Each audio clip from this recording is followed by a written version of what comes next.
Caros irmãos e irmãs, com esta solenidade da Ascensão, nós iniciamos agora algumas celebrações que vão nos ajudar e vão nos ensinar alguns pontos essenciais da nossa fé.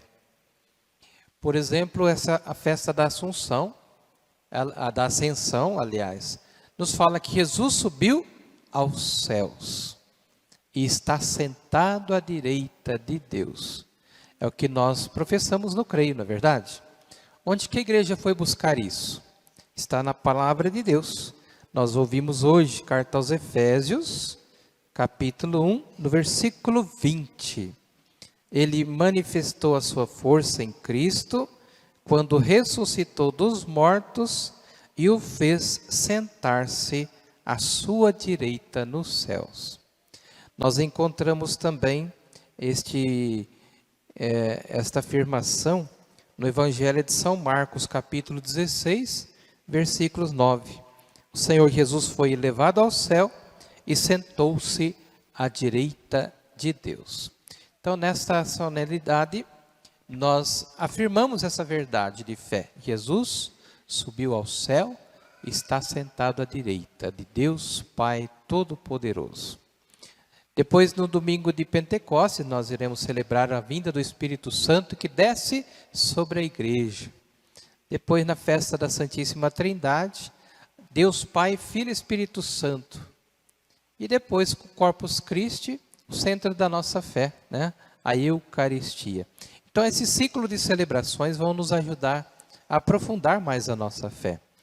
Com esta festa da missão da igreja, tá? Com esta festa da Ascensão, Espírito Consolador. Ou seja, Jesus está entre nós através do Espírito Santo, que nós já recebemos no dia do nosso batismo. Que nós vamos agora ver aqui com esta afirmação de Jesus Cristo no Evangelho. Jesus se reúne com os discípulos, foram para Galileia, lá no monte que Jesus tinha indicado. Que monte era esse? Alguns estudiosos falam que foi aquele mesmo monte onde Jesus falou as bem-aventuranças. Lembram-se? Lá no capítulo 5 de Mateus, né? Que nós no comecinho do ano nós refletimos e meditamos o Sermão da Montanha. Então, naquela mesma montanha, eles se reúnem lá, e aí quando viram Jesus, prostraram-se diante dele. Ou seja, eles já perceberam que ali estava algo divino, porque Jesus havia morrido e agora está vivo. Então eles se prostram diante desta maravilha. Mas aqui tem um detalhe interessante. São Mateus diz, ainda assim alguns duvidaram. Gente, a Bíblia ela não tem medo de esconder a fraqueza dos apóstolos, né? Eles eram homens fracos na fé, mas também isso simboliza a nossa fraqueza também. Quantas e quantas vezes nós dissemos que acreditamos, mas agimos como se duvidássemos. Então a gente muitas vezes é que nem esses apóstolos. Quantas e quantas vezes nós agimos como se ainda tivéssemos dúvida. Então aqui é a fraqueza dos apóstolos, mas também simboliza a fraqueza de cada um de nós, nossa fraqueza na fé. Então Jesus falou, toda autoridade me foi dada no céu e na terra. Vocês já perceberam que aqui no finalzinho, tanto até que eu li aqui, conclusão do Evangelho, são os últimos versículos do Evangelho de Mateus, né? Mateus não narra a ascensão de Jesus. Esse é um detalhe interessante. Mateus não narra, nem João. Somente Lucas que narra, e esse trechinho do Evangelho de São Marcos, que dizem os estudiosos, foi um acréscimo. Então, na verdade, só São Lucas que narra a ascensão de Jesus. Mateus não narra. Por quê? Ele queria dar ênfase a essa frase. Toda autoridade me foi dada no céu e na terra. Ou seja, Deus dá toda a autoridade a Jesus agora. E agora ele tem essa autoridade de enviar os seus apóstolos em missão. Toda a autoridade me foi dada. Portanto, ide, fazei discípulos meus todos os povos. E ensinando-os a observar também, né? Fazer discípulos. O que é isso? Jesus deu a missão aos apóstolos agora de ensinar, de catequizar o povo, que é também nossa missão, cada um de nós aqui. Ide, fazei discípulos meus todos os povos.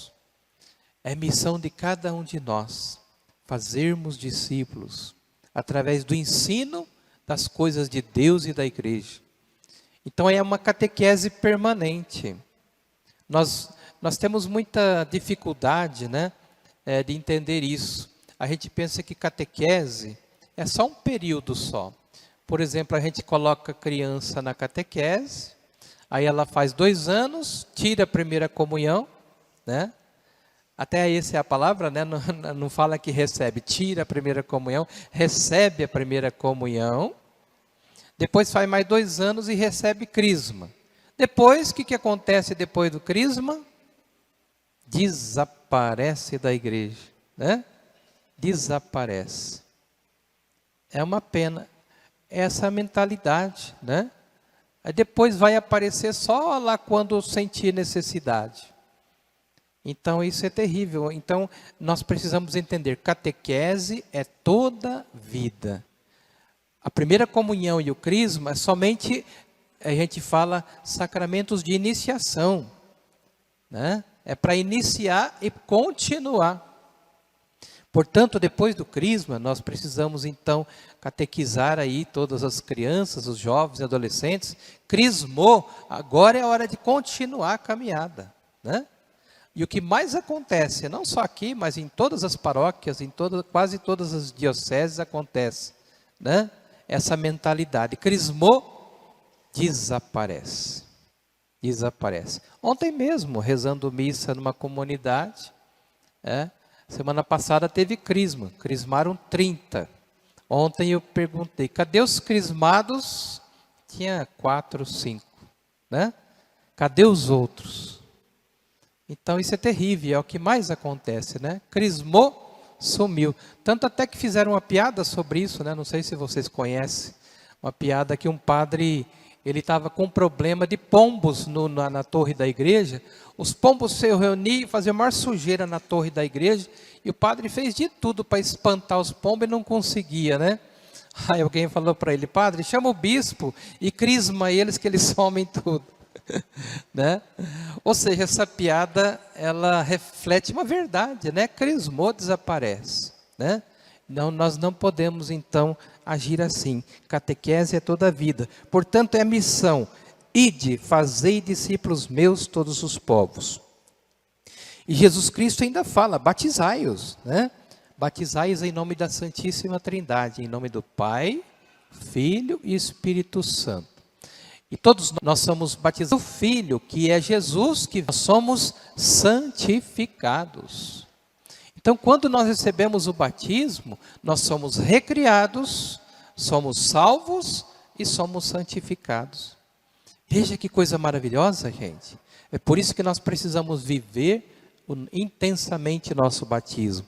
Batizai-os em nome do Pai, do Filho e do Espírito Santo, ensinando-os a observar tudo o que vos ordenei. Ensinando tudo o que Jesus Cristo ensinou. E como os apóstolos estavam um pouco desanimados, né? Jesus Cristo diz aqui uma palavra de conforto.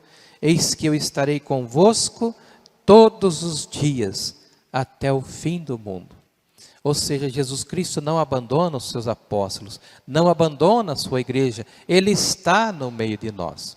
É por isso que Ele deixa a Eucaristia, para que a gente possa sempre recebê-lo. É por isso que Ele deixou a sua palavra, para que a gente possa também comungar através da palavra. Isso é muito importante, ler a palavra de Deus, meditar e vivenciá-la. Portanto, esse evangelho de Mateus, finalzinho de Mateus, então nos fala que nós precisamos continuar a nossa caminhada de fé, animados com a presença de Jesus no meio de nós. E a primeira leitura é o início dos Atos dos Apóstolos, né? São os primeiros capítulos onde Lucas narra a ascensão de Jesus. Lucas escreve no primeiro livro, ó, Teófilo, já tratei de tudo que Jesus fez e ensinou. Agora então ele vai falar sobre a igreja. Então, primeiro livro, qual que foi o primeiro livro que Lucas escreveu? O Evangelho. Qual que foi o segundo livro? Foi o Atos dos Apóstolos.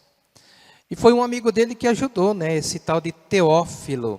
Apesar que os estudiosos falam que é um nome simbólico, né? Teófilo, que quer dizer o quê?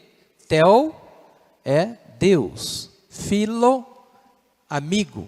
Amigo de Deus. A palavra Teófilo, então, amigo de Deus. Esse amigo de Deus, né?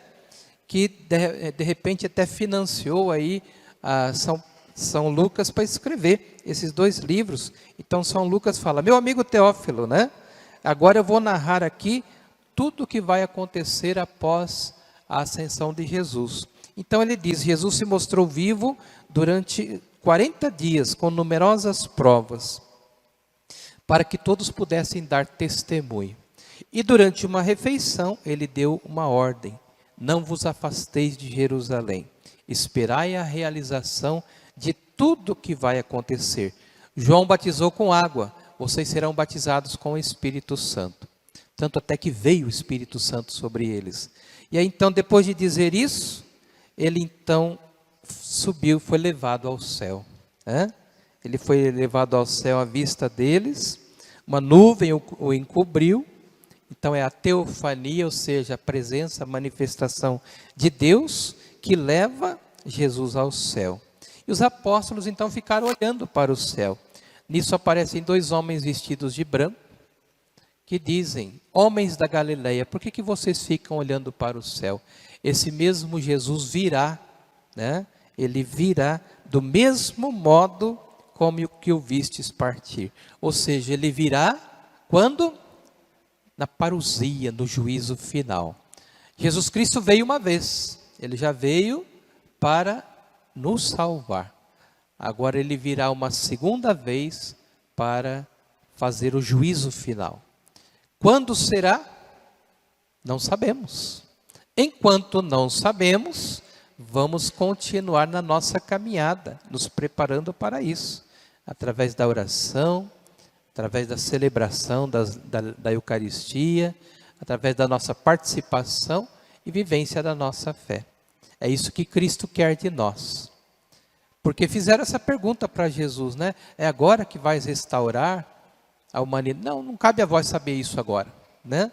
O importante é que vocês vão receber o Espírito Santo e vocês vão continuar a caminhada.